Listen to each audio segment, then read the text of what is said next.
Welcome to the deep dive. Today, we're really getting into something fundamental, something that runs underneath everything we do, especially for those of you in the demanding world of medicine.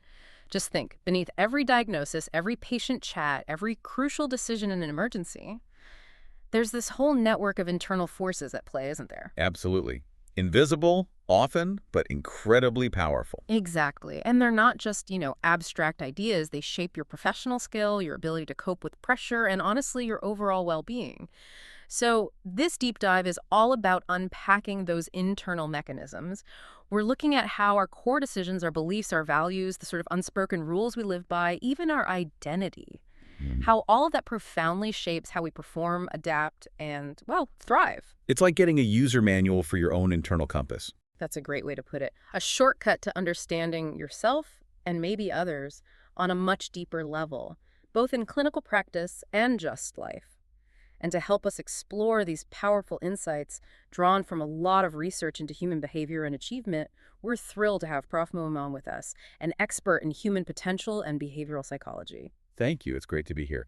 And I think this topic is particularly relevant for medical professionals. Why specifically them, do you think? Well, the sheer level of demand, the pressure, Yeah. it's immense. And your ability to handle all that external stuff often comes down to how solid your internal operating system is, so to speak. I completely agree. So let's dive right in. Where do we start with this internal architecture? Maybe with the power of decision. Yes, that's foundational. We often hear that our circumstances define us, don't we? But the perspective we're exploring today flips that on its head. It suggests it's our decisions, not our conditions, that really chart the course. That's spot on. It's a really key distinction. Benjamin Disraeli put it brilliantly. Man is not the creature of circumstances. Circumstances are the creatures of men. Meaning, Sure, life throws things at us, good, bad, challenging. But our ultimate path isn't set by those things. It's set by the decisions we make about them, how we respond. It's about choice. okay. And the really crucial difference here is between just being interested in something and being truly committed. Interest versus commitment. Tell me more. Well, lots of us might say, oh, I'd like to get better at managing my time, or I'd like to improve patient communication. That's interest. It's a preference, maybe a wish, Right. but a real commitment. That's different. That's a decision that sparks immediate new action. You actually do something different consistently. So the proof is in the action. Exactly. If there's no new action, no real change in what you do, then you haven't truly decided. It's still just an idea floating around. That really hits home for me. I remember a time in my own life, quite a few years back now, where I felt completely adrift. Like I was just reacting to things, professionally frustrated, stuck. A common feeling. And then there was this one day. It felt like a switch flipped inside. I made a decision, not out loud, just to myself. It was basically, I know I'm capable of more than this. Intellectually, emotionally, physically. Like real internal shift. Yes, it wasn't just interest in improving. It felt like a profound commitment. And that single decision, that resolve, it genuinely changed everything. Put me on a totally different path towards feeling purposeful, achieving things I hadn't thought possible. It was deciding to stop settling. That's a perfect illustration. And what we see consistently in studies of successful people is they tend to make decisions quickly. Quickly. Why is that? Is it recklessness? No, not at all. It comes from clarity. They're usually very clear on their core values and what they really want. Yeah. So when a choice comes up that aligns, they don't agonize endlessly, they decide. Okay, that makes sense. And here's the other key part, often missed. Once they've made a real decision, they're slow to change it. They stick with it. They see it through, even if it gets tough initially. Precisely. That resolve helps them push through setbacks. Now think about that in a clinical leadership role, a consultant facing a deteriorating patient or a really tricky diagnosis. High stakes, often incomplete information. Exactly. You have to make swift decisions under pressure, commit to a pathway, even with uncertainty, then watch closely, adapt based on what you see, adjust the plan. That iterative process. Yes. Decide, act, observe, adapt again and again. That clarity and commitment, that ability to act decisively even when things aren't 100% certain, that's often what marks out great clinical leaders. It reminds me of that incredible story about Soichiro Honda. Talk about commitment over interest. Oh, yes, a classic example. He started in the late 1930s, right? Small workshop, trying to develop piston rings, poured everything into it, even pawned his wife's jewelry. Incredible dedication. And then, after all that, he finally takes his design to Toyota, and they reject it flat out. Tell him to go back to school. Imagine the humiliation. Most people would have given up right there. But he didn't. He went back, endured the ridicule, refined the design, and eventually got the contract. Then, bang, another hurdle. World War II, the government refuses him concrete for his factory. Unbelievable obstacles. Again, could have thrown in the towel. But no. He and his team figure out a way to make their own concrete. That's not just interest in building cars, that's sheer adaptive commitment. It absolutely is. It shows how, for the truly committed, roadblocks become triggers for innovation, not stop signs. Which leads us neatly into the next piece, our belief systems. Right, because you can raise your standards, make these big decisions, but if deep down you don't actually believe you can pull it off... You've undermined yourself before you even start. Exactly. Beliefs are like these unquestioned commands, aren't they? Telling us what's possible or impossible, shaping everything we think, feel, and do. That's a very good way to put it. They operate like filters on reality. So changing them isn't just helpful, it feels absolutely central to any lasting change. You need that certainty. You absolutely do. Without that solid conviction, that certainty in your ability to meet a new standard, you just won't tap into your full potential. Think about Mahatma Gandhi. Okay. His belief in nonviolent resistance wasn't just an idea he liked. It was a deep, unwavering conviction. And that congruence, that absolute certainty, gave him access to incredible inner resources. It let him stand against immense power. That certainty fuels action. It fuels everything. Psychologically, many limiting beliefs get wired in early on, often from misinterpreting past events or failures, and they run on autopilot. How does that show up in medicine? Oh, in countless ways. A doctor might carry an unconscious belief like, these kinds of complex cases rarely improve, which could subtly affect how hard they push for solutions. Or, I'm just not cut out for leadership roles, preventing them from even trying. Or even beliefs about treatments. That new protocol probably won't work for my patients. And these beliefs filter the evidence they see. Exactly. They can become self-fulfilling. If you don't believe a treatment will work, you might not administer it with the same conviction or monitor for subtle positive signs as closely. Challenging and consciously reshaping these beliefs is critical for breakthrough results, both for patients and for professional growth. And running underneath all of this decision-making, all these beliefs, is something even more primal, isn't it? This drive to avoid pain and seek pleasure. Ah, yes. The twin forces. You could argue this is the most fundamental driver of all human behavior. It's everywhere when you start looking for it. Absolutely everywhere. We are fundamentally wired to move away from things we link pain to and towards things we link pleasure to.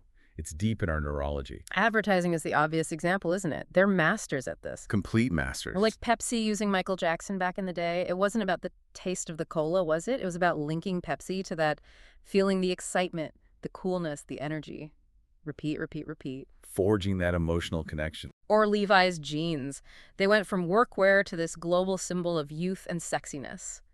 The ads often made no logical sense, but they left you feeling that wearing Levi's meant pleasure, freedom. Linking the product to a desired emotional state. Even the California raisins. They made raisins seem hip by linking them to that joyful Motown sound. It's all about association.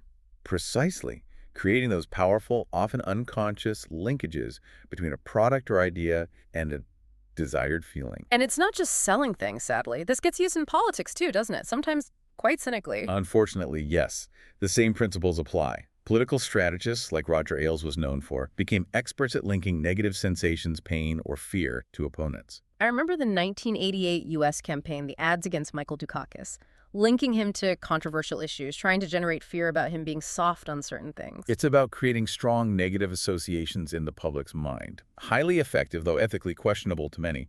It just shows how potent linking pain to an idea or a person can be on a mass scale. And it shapes public opinion, voting. Absolutely. If you consistently link enough pain to one side and pleasure to the other, you create a very strong pull. Understanding this is key to seeing through manipulation, but also to understanding motivation, our own and others. We also see the flip side.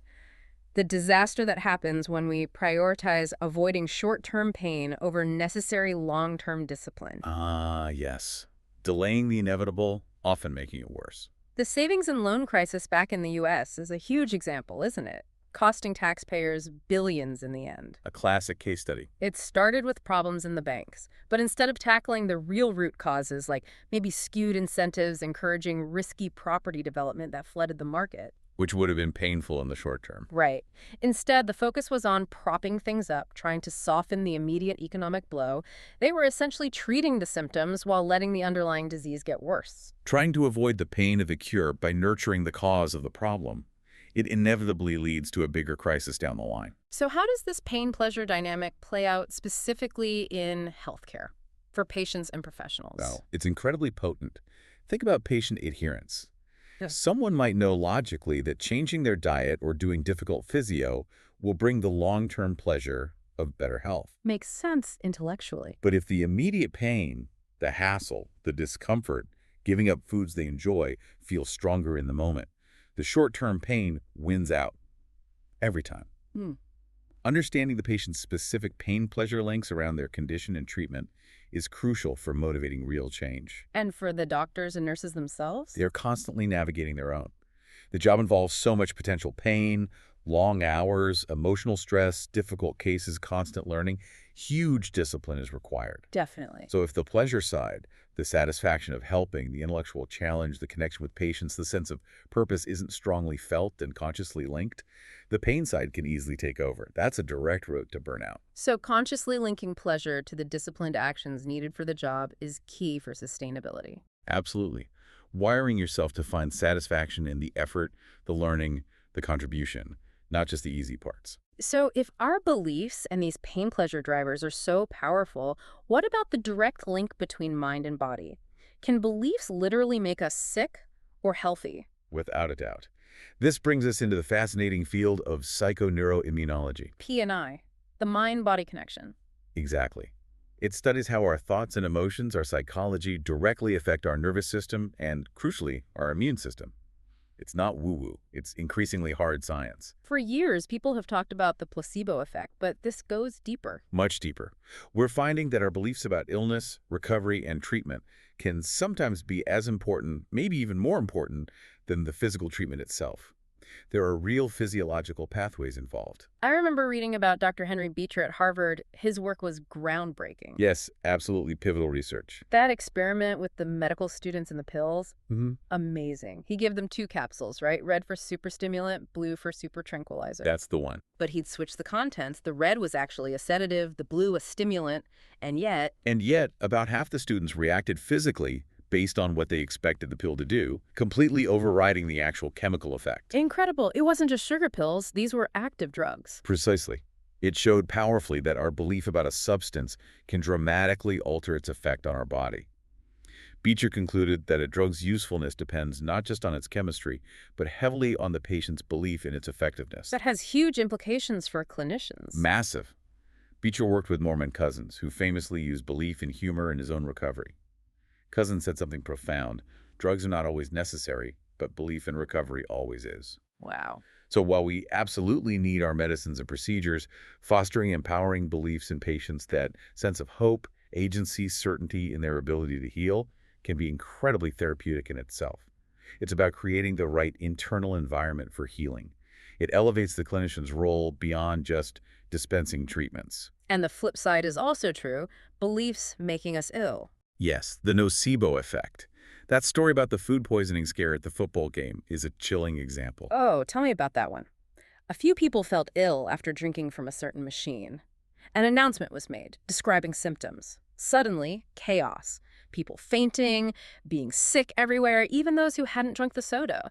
Ambulances rushing back and forth. Mass psychogenic illness. Then they find out the machine was fine, no contamination, and almost instantly people start feeling better.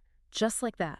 A stark demonstration of how belief, especially collective belief, can trigger powerful physiological responses, making us sick or well in moments. It shows how deeply our nervous system responds to what we believe is real. Which brings us to how these beliefs are formed in the first place. Yeah. Through our references. Exactly. References are all the experiences logged in our nervous system, everything we've seen, heard, felt, tasted, smelled. They're the building blocks. The raw data. The raw data from which we construct our beliefs, our rules, our values. And here's a fascinating point. These references don't have to be real experiences. What do you mean? Our imagination is incredibly powerful. The brain often struggles to distinguish between a vividly imagined experience and something that actually happened. We can create references through visualization. Ah, okay. So that's how someone can build confidence for something they've never done before. Precisely. But the danger comes when we gather or interpret our references in disempowering ways.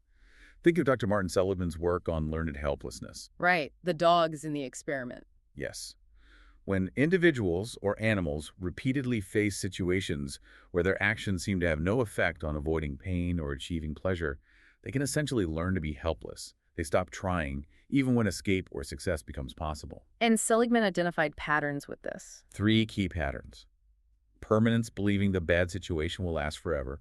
Pervasiveness, believing failure in one area means failure in all areas.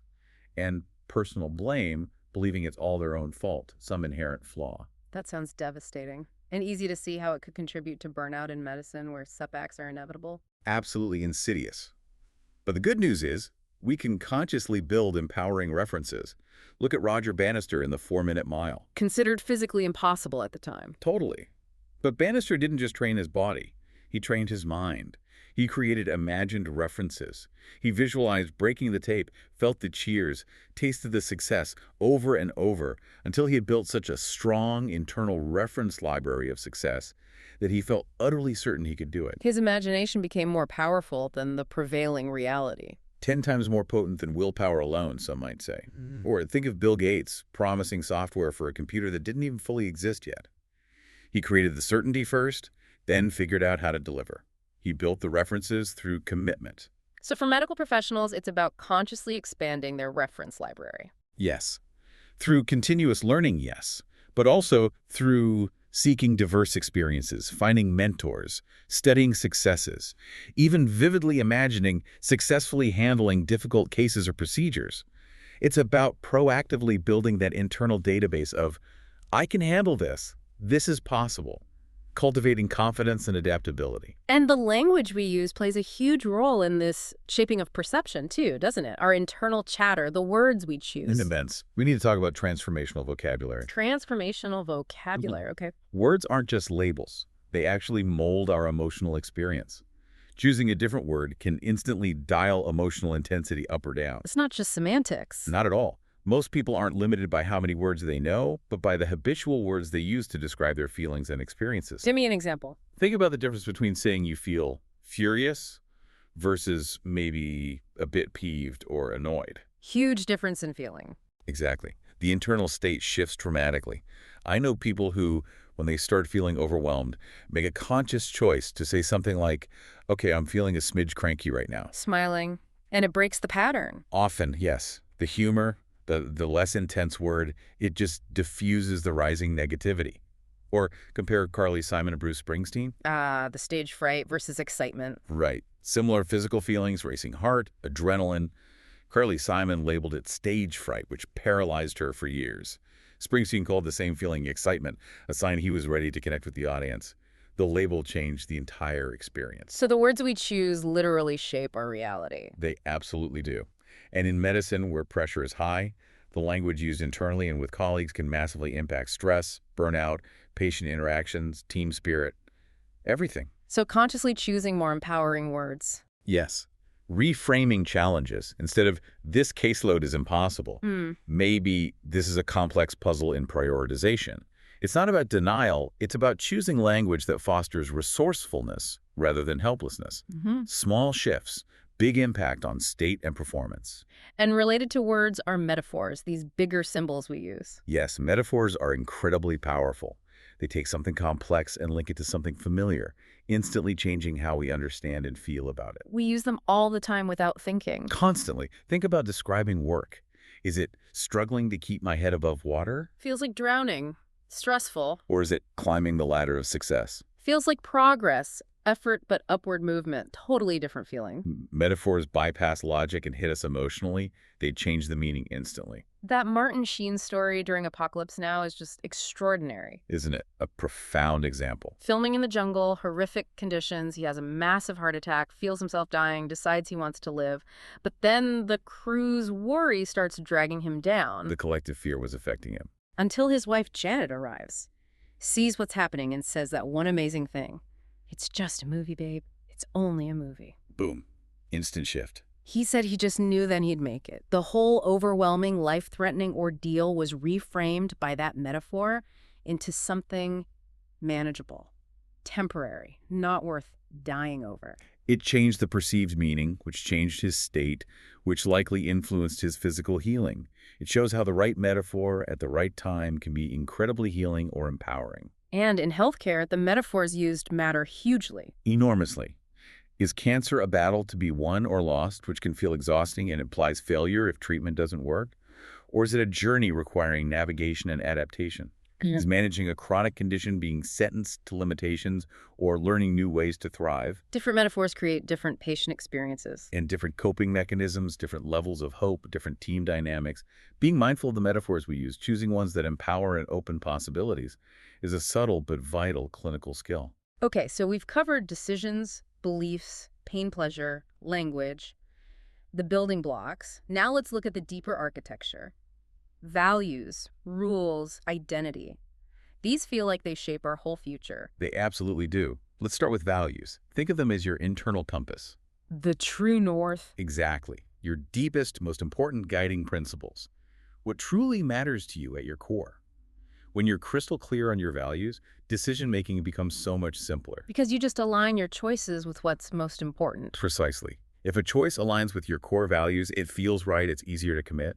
If it clashes, you feel that internal resistance. When people or organizations are fuzzy on their values, that's when you get indecision, conflict, ethical tangles. That story about Ross Perot rescuing his executives from Iran is a powerful example of values in action. A really dramatic one, yes. Diplomatic channels failed.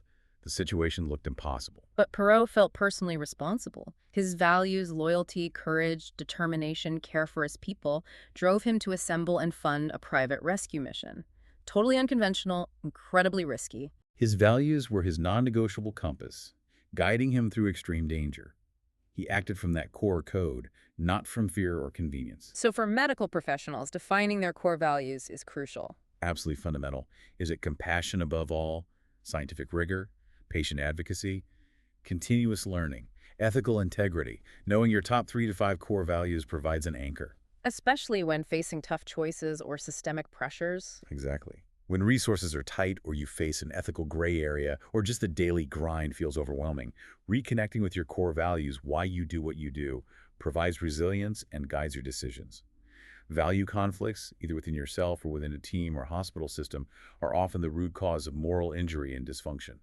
Clarity is key. And linked tightly to values are our rules. What are these exactly? Rules are the specific beliefs we have about what needs to happen for us to feel good, like our values are being met, or bad, like our values are being violated. They're the gatekeepers to pleasure and pain. The criteria we set. Yes. And here's the catch. Many of us unconsciously create rules that make it really hard to feel good and incredibly easy to feel bad. We set ourselves up to fail. Pretty much. Gregory Bateson story about his daughter's desk is brilliant here. Tell me that one. Her desk had to be arranged perfectly. One pencil slightly out of line, and boom, it was instantly muddled. Bateson gently pointed out she had only one way for it to be perfect, but countless ways for it to be muddled. Ah, so she designed a system guaranteed to produce dissatisfaction most of the time. Exactly. And most of us do this. We have loads of vague, often externally dependent rules for feeling bad. I feel stressed if the traffic is bad. I feel inadequate if my boss doesn't praise me. I feel annoyed if my colleague is late. And only a few very specific, hard-to-achieve rules for feeling good. I'll only feel successful when I get that promotion. I'll only feel happy if everything goes exactly to plan. That sounds exhausting. And precarious in medicine, where so much is outside your control. Precisely. Rigid external rules for feeling okay in a medical environment are a recipe for burnout.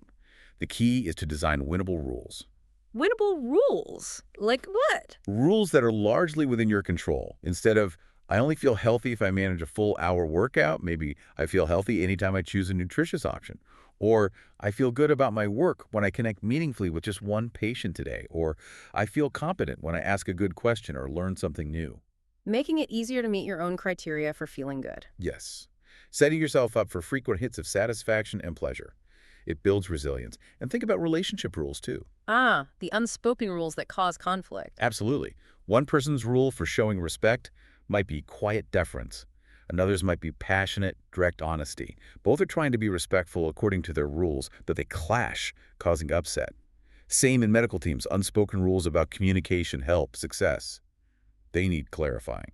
So making rules explicit helps prevent misunderstandings. Hugely. And perhaps the most powerful rule of all, deciding as a conscious choice, I'm going to find a way to enjoy this or learn from this no matter what happens externally. It's about mastering your internal response. Raising your standards for your own state, okay? And then at the very top of this internal pyramid, identity. Yes, identity. Yeah. Who you believe you are. This is arguably the most powerful force of all. Why is it so powerful? Because we have a profound, deep-seated human need to act consistently with our identity. We link pain to being inconsistent, hypocritical.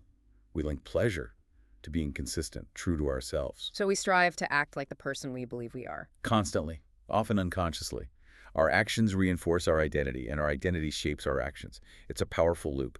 If you believe you are a shy person, you'll act shyly, which reinforces the belief. If you believe you're not good with technology, you'll avoid it, struggle with it, proving yourself right. The brainwashing example with the U.S. Army officer is quite stark here. Chilling, isn't it? They didn't use torture. They started small.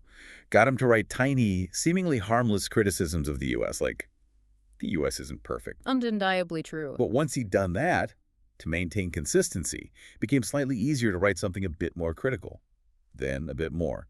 Gradually, step by tiny step, leveraging his need for consistency, they shifted his actions, which slowly, insidiously shifted his identity from loyal soldier to collaborator. He started believing the things he was writing to justify his actions. That's frighteningly subtle. It shows the power. Or think of Jean Valjean in Les Miserables. Society labels him criminal, and no matter how hard he tries to be good, that identity keeps pulling him back, shaping how others see him and how he struggles with himself. So identity can be like a cage or a launch pad. Exactly. Yeah. And the key is consciously choosing and cultivating an empowering identity. For medical professionals, this is vital. Do you define yourself as someone who is constantly stressed and overworked?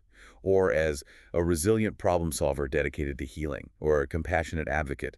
Or an innovative lifelong learner? Because that self-definition will drive behavior. It will dictate how you approach challenges, how you bounce back from mistakes, how you interact with patients and colleagues, your capacity for growth. If your identity is, I am a learner, a mistake becomes an opportunity. If it's, I must be perfect, a mistake is devastating. So it's about consciously deciding who you want to be professionally and personally. And then consistently acting in accordance with that chosen identity, reinforcing it until it becomes your natural way of being. As Wayne Dyer said, perhaps we're spiritual beings having a human experience. Tapping into that bigger sense of self can provide immense perspective and strength. Okay, so we have this master system: decisions, beliefs, language, values, rules, identity. How do these all come together to create real fulfillment? Let's talk goals, well-being, contribution. Right. Goals are crucial because they give that master system a direction, a compelling future to move towards. They pull us forward. But some people avoid setting goals. Yes, often due to an unconscious fear of disappointment. What if I set a goal and don't achieve it? But without goals, there's no focus, no motivation, which is where CANI comes in. CNI. Constant and never-ending improvement. Exactly. The idea that success isn't a destination, but a process of continuous growth. Committing to CNI in all areas, work, relationships, health, finances, personal growth, keeps life dynamic and engaging. It prevents that now what feeling after achieving something big. Precisely. We see it sometimes that way. People achieve a huge lifelong goal, like the Apollo astronauts reaching the moon or someone planning the perfect wedding, and then feel flat, lost. Because the driving purpose is gone. Yes. CNI ensures there's always a next level, always something more to learn, to refine, to become. It turns life into an ongoing adventure. How can medical professionals apply CNI? In so many ways. Continuously refining clinical skills, staying abreast of research, improving patient communication techniques, finding more efficient ways to manage workload, mentoring junior colleagues, framing it all as part of an ongoing journey of growth combats stagnation and burnout. And contribution can be the ultimate goal. Often, yes. Finding ways to contribute beyond the immediate task, mentoring, research, community health initiatives, advocating for change provides a deep, intrinsic motivation that rarely fades. Think of people like Robin Williams using his platform for the homeless, or Arnold Schwarzenegger's work with the Special Olympics. Contribution fuels purpose. And this all requires energy, resilience, which brings us to holistic well-being, starting with the physical. Absolutely foundational. You can't perform at your peak, mentally or emotionally, if you're physically depleted. And the key distinction here is aerobic versus anaerobic exercise. Aerobic with oxygen, anaerobic without. Right. Aerobic is sustained, moderate effort, walking, jogging, cycling steadily. It burns fat efficiently, builds endurance.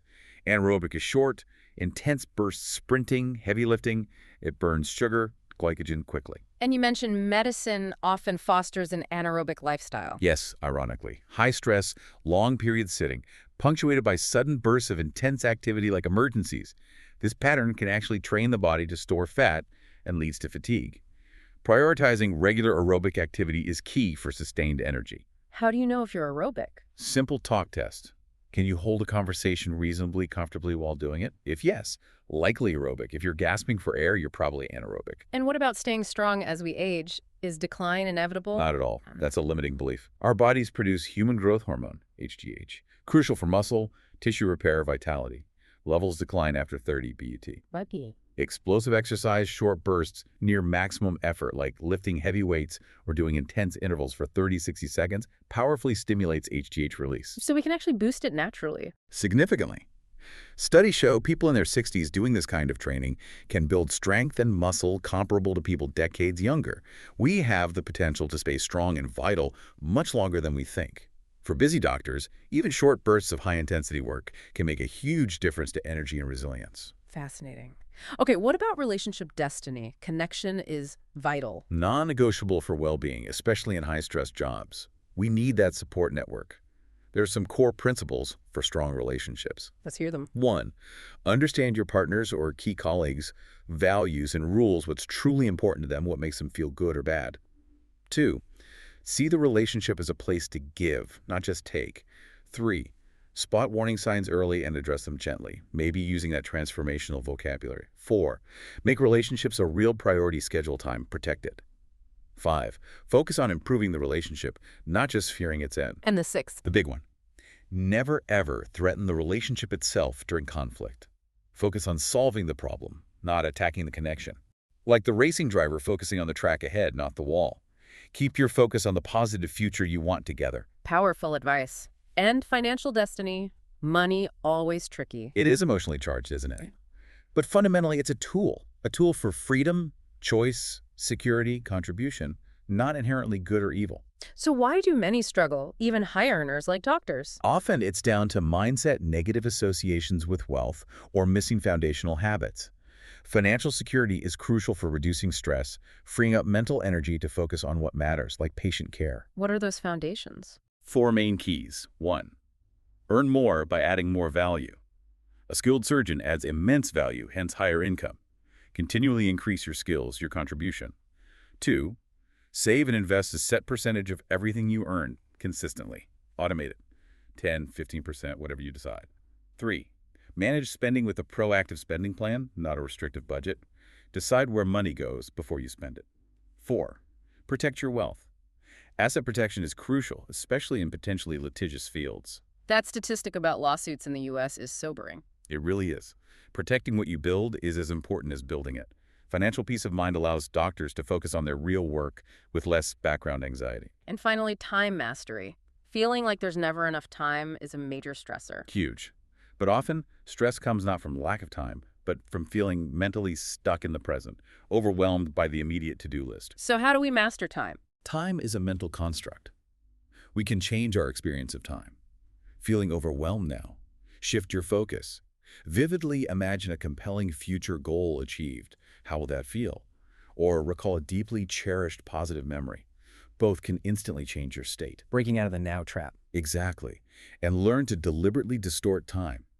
Combine activities, listen to educational material while commuting or exercising. Make calls while walking.